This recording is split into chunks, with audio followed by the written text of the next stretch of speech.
Today, a friend of the producer is coming over to play Smash Brothers Melee. How you doing? Pretty good yourself? Yep. Good. He considers himself to be pretty good, having played the game for several years. What he doesn't know is he's about to play KoreanDJ, one of the greatest Melee players of all time.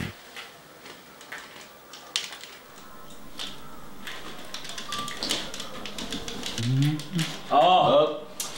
Whoops. Each player has 4 lives or stocks, and must take all of his opponent's stocks to win. KDJ will lose 3 on purpose. Oh, Fox is so awesome. Oh, Dude, so excited I'm playing this game again. Fox is really good. Now, he will try.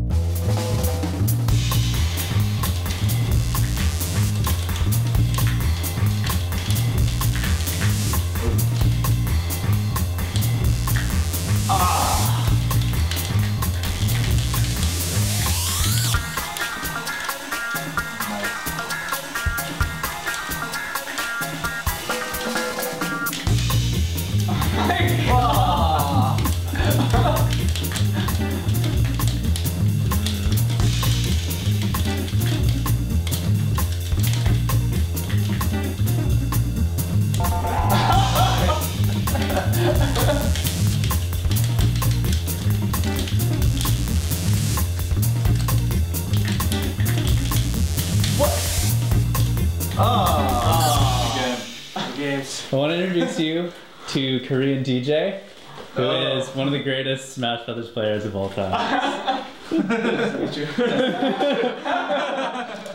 KDJ then invited the cameraman to fight. What? And then the producer. Oh, there's gotta be enough of us here. Nice. Oh! Oh my god!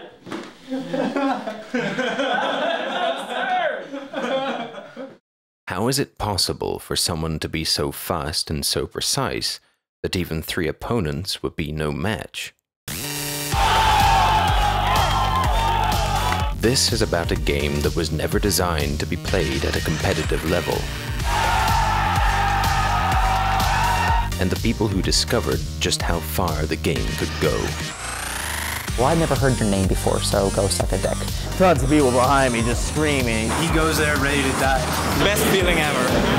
But mostly, this is about the 7 greatest players who, in their time, ruled the world.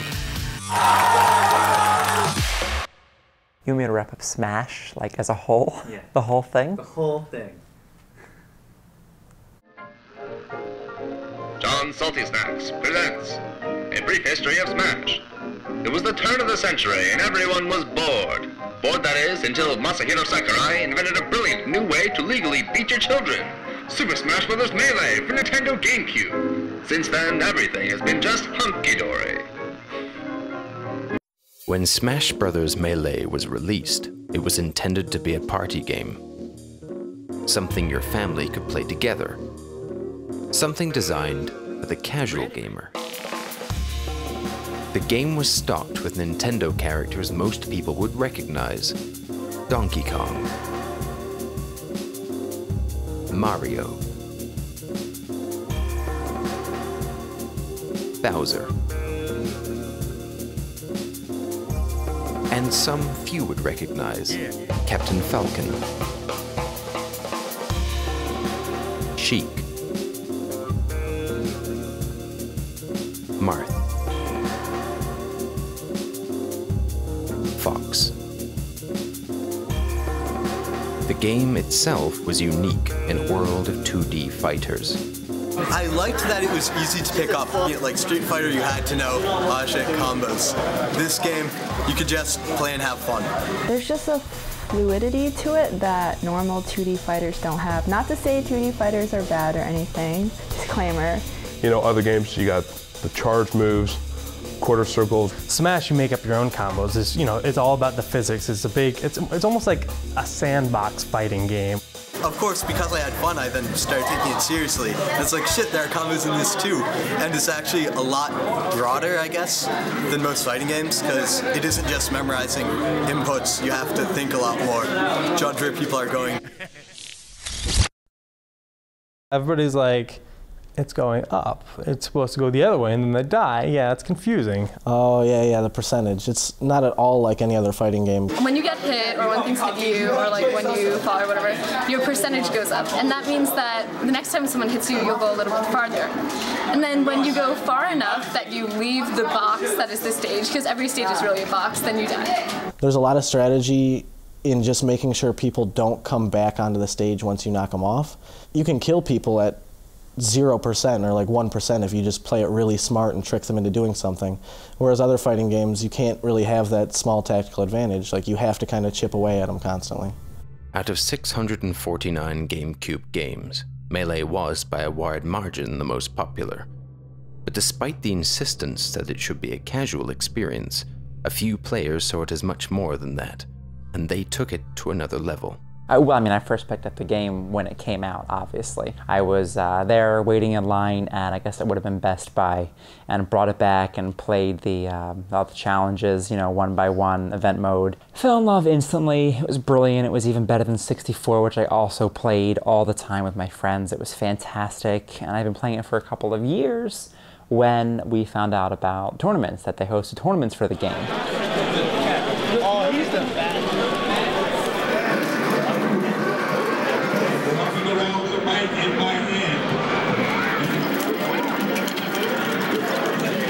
I thought it was just it was a one-time thing. It was for fun. It was silly, and we went to Live or Die. It was our first tournament. It was a crap show. Honestly, it was crowded and it was smelly, and I did really poorly, and it was frustrating. But that was it. You know, it was just like turning on a light.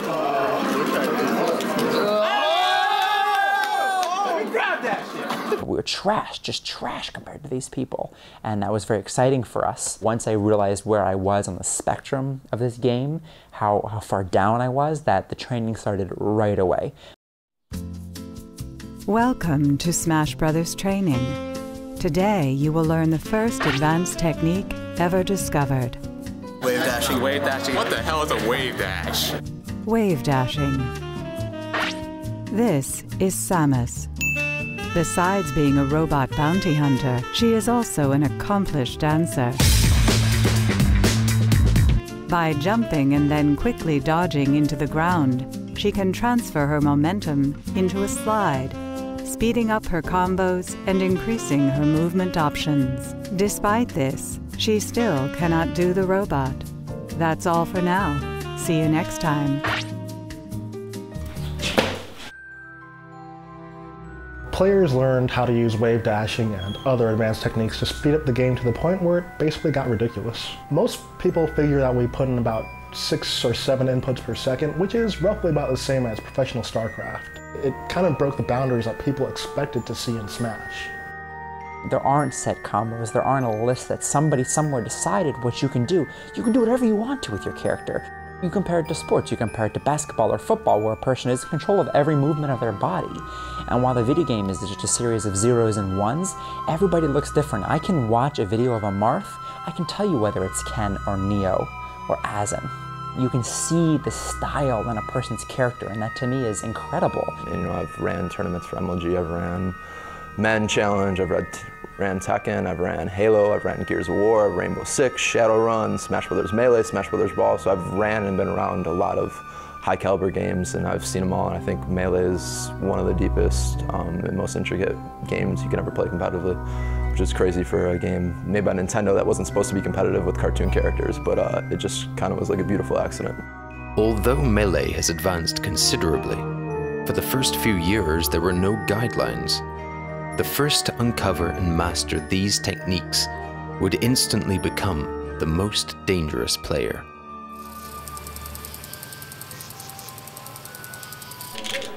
Did you just call him Chris? Holy shit!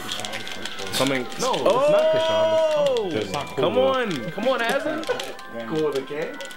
We weren't really serious about it. I mean, we had fun with it, but the moment where it changed from like just casual play to competitive was when my brother met Azen at school. The biggest thing about him that I've gotten over now, which I guess is why I didn't start with it, but is just the fact that he's like freakishly good at video games. Like he just has this knack for being able to figure a game out and apply the best tactics immediately. This old school MMORPG called Growl. He was like top 2 ranked, he said, in the PvP servers of that worldwide Pokemon Puzzle League. Top scores in almost every mode. It was also just different genres. I mean, you got an MMO, you got a fighting game, and then you got a puzzle game, like, and he's just nailing like all 3 genres. We would just go to Fest and we'd be playing games for fun, and he's still like whooping our ass in them. Like we're playing Mario Party over here, and he's just fucking like winning all the mini games. It's something, like I said, that I'm used to now, but it's still like when I go back and think about it, it's like fucking incredible to think about. It seems like any game that he puts time into and cares about, he will get sick at. Crews weren't really like heavily established at the time. We were kind of one of the forerunners actually, because we wanted to show that as a group we had the most skill compared to any other group of players. And Chu had joined our crew because we had met him at another tournament and he started coming to our fest. And that's pretty much what started like the whole crew rivalry aspect, probably, was the fact that we had this other group of players. And they were, you know, they also had like a name. They were very like established. We had seen their placements over tournaments.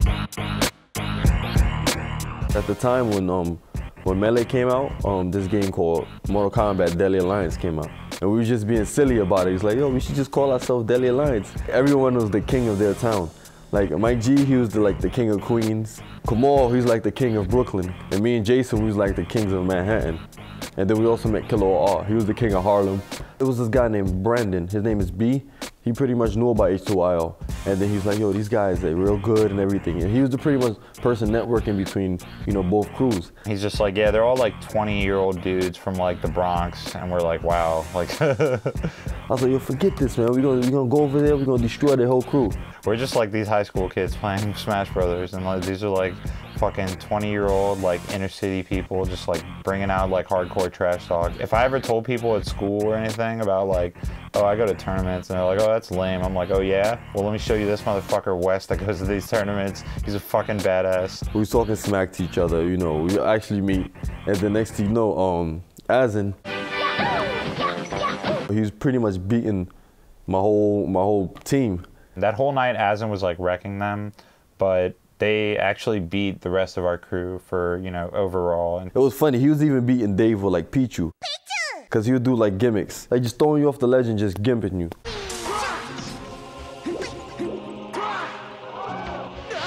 He'd just do stuff like that to Dave, and Dave was like, oh, Azen's too good, I can't beat him, because that's how Dave is. Like, once a player is good and starts beating him, he starts like sucking their balls or whatever you want to call it. And the thing that Azen had over us at the time is because he knew about L canceling before us. So he was able to do moves like, you know, L cancel his moves to stop the delay on moves before us. With his smart play and technical mastery, Azen had emerged as the best player on the East Coast. But across the country, a battle was brewing for best in the Golden State.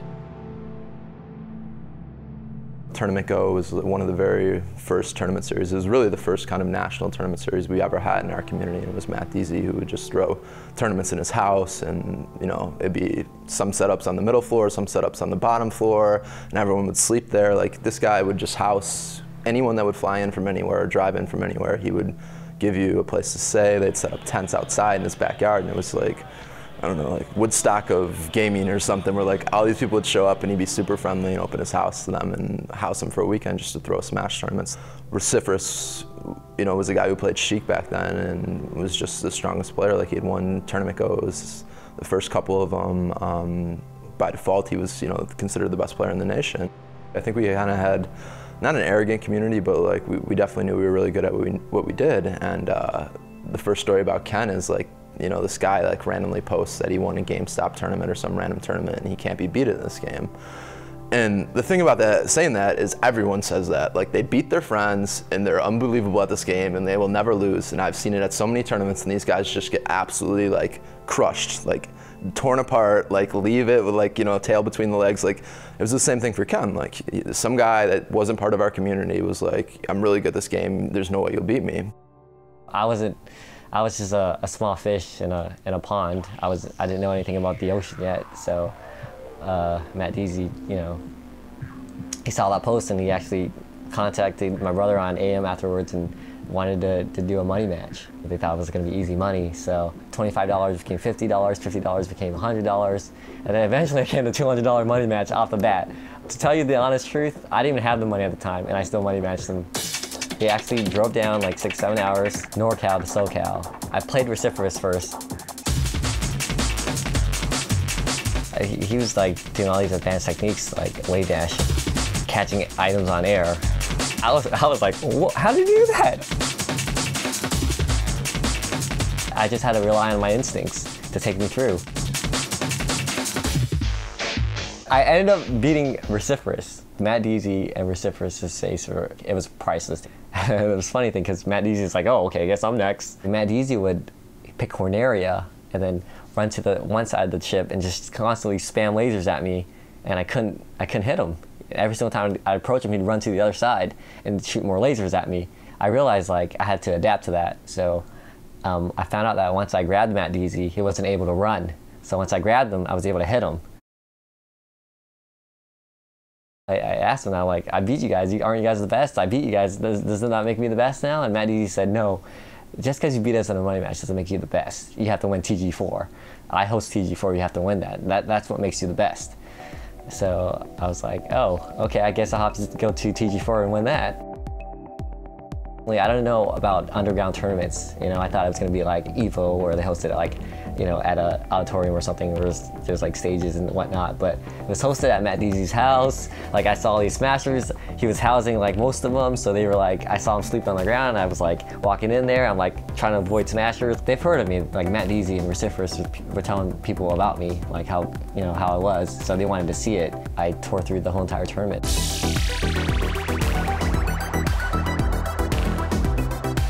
After people saw my skill, a lot of people actually dropped out of the tournament.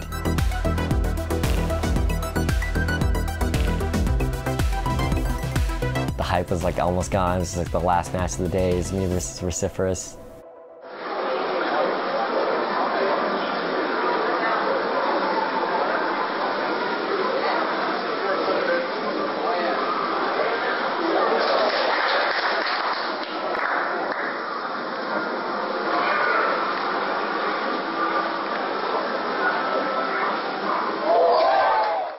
I ended up beating him. My parents really never supported me playing video games, especially at a competitive level. They would always tell me like, there's no way you're gonna be the best at this game. You know, there's always gonna be someone better than you. I'm one of those guys who want to prove people wrong. If you tell me I can't do that, I want to show you that I can do it.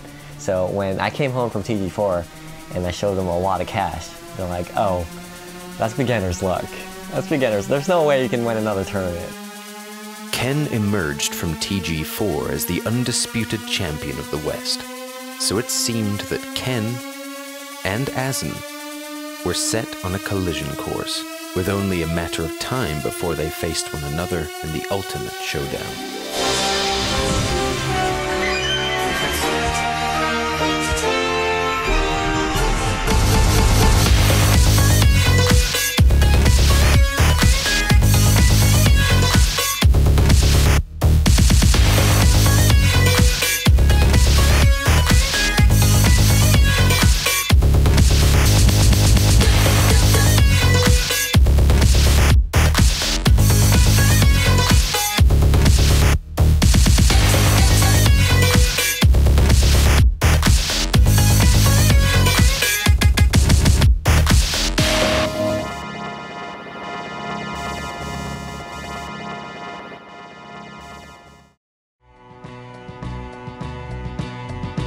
What's a John? Today's winner is Dr. Pee-Pee. Come on.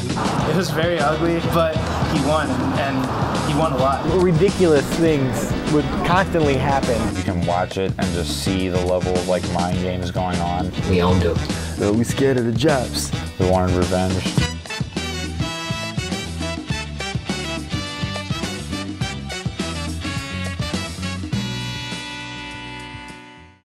I figured I'm definitely not playing a novice right here. I've been playing for 10 years and I still can't nail that. Famous triangle wave dash.